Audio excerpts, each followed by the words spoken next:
Guys నేను మీ అమ్మగాడు ఇదే మన న్యూ బైక్ అన్నట్టు చూసేయండి. ఎప్పుడో చూపించాల్సింది, చాలా లేట్ అయిపోయింది కదా. లేట్ ఎందుకు చూసేయండి, అంత బాగా క్యూట్ క్యూట్ ఉంది కదా.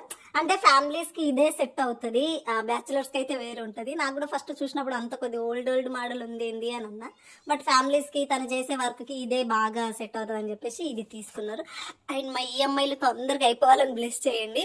అండ్ మోస్ట్లీ ఇంకొకటి ఏంటంటే, మేము రెంట్ కి ఎట్లా అంటే నిజం చెప్తున్నా, అది కష్టపడ్డ వాళ్ళకి తెలుస్తుంది. అది ఎవ్రీ వీక్ 2K ఖచ్చితంగా కట్టాలి గైజ్. మేము వర్క్ చేసినా చేయకుండా కొన్నిసార్లు మా ఆయన ఏంటంటే, అరే ఈ సాటర్డే సండే చేస్తే అట్లీస్ట్ బైక్ కన్నా అయితే అని చెప్పేసి వెళ్ళిన డేస్ కూడా ఉన్నాయి. అప్పుడే స్టార్టింగే చెప్పింది నేను, మనం కొత్త బైక్ తీసుకుందాం అని. అప్పుడు బైక్ తీసుకుంటే ఈ పాటికి ఈఎంఐలు అయిపోతుండే, బైక్ అన్నా మా చేతిలో ఉంటుండే. బట్ అంత లాస్ గైస్, వినలేడు ఇడియట్, వినలేడు గైస్ నా మాట అసలు.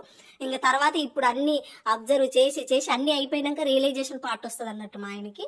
సో అట్లా రియలైజేషన్ పార్ట్ వచ్చి ఇంకా బైక్ తీసుకున్నాం, ఈఎంఐలోనే తీసుకున్నాం అన్నట్టు. ఇవి మళ్ళీ ఈఎంఐ 2 years ఎంతో ఉంటది, ఈఎంఐ కట్టాలి. మళ్ళీ ఈ బైక్ కి పెట్రోల్ తెచ్చిన పుణ్యం లేదు గైస్. ఆ పెట్రోల్ అని పోయిస్తూనే ఉన్నాడు అన్నట్టు. అండ్ ఇక్కడ మేము బైక్ తీసుకోగానే డైరెక్ట్ ఫస్ట్ టెంపుల్కి వెళ్ళినాము. బట్ ఇంటికి వచ్చినాక అందరు చూసినాక ఆ తర్వాత టెంపుల్కి వెళ్ళాలంట. బట్ మాకు తెలియదు, మేము ఏం తీసుకున్నా డైరెక్ట్ ఫస్ట్ టెంపుల్కి వెళ్ళేసి టెంపుల్లో పూజ చేయించుకున్నాక తర్వాతనే మేము ఇంటికి వస్తాము. అసలు మాకు బైక్ తీసుకోవాలనే థాటే లేకుండే. అప్పటికప్పుడు అట్లీస్ట్ ఆ 3 daysలలో డిసైడ్ అయింది. 3 days 1 day అట్లా డిసైడ్ అయిపోయింది అన్నట్టు. సడన్ గా చేతిలో చూస్తే డబ్బులు లేవు. ఆ రెంట్ బైక్ అయితే అమ్మ దానికి రిపేర్లకు పెట్టి దానికి రెంట్ కట్టి చిరాకు వచ్చింది.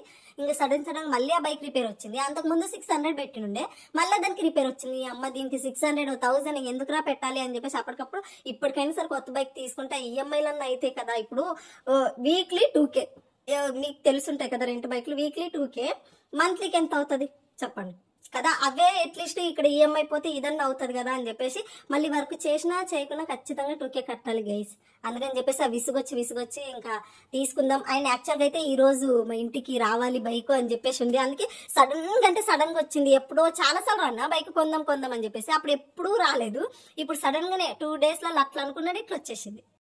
ఇది మా బైక్ ఎలా ఉందని కింద కామెంట్ చేయండి. అండ్ ఇంకా మోస్ట్లీ ఇంకొక క్యూట్ సర్ప్రైజ్ ఉంది, అది నెక్స్ట్ వీడియోలో చూపిస్తా. ఓకేనా? Thank you, love you so much, bye.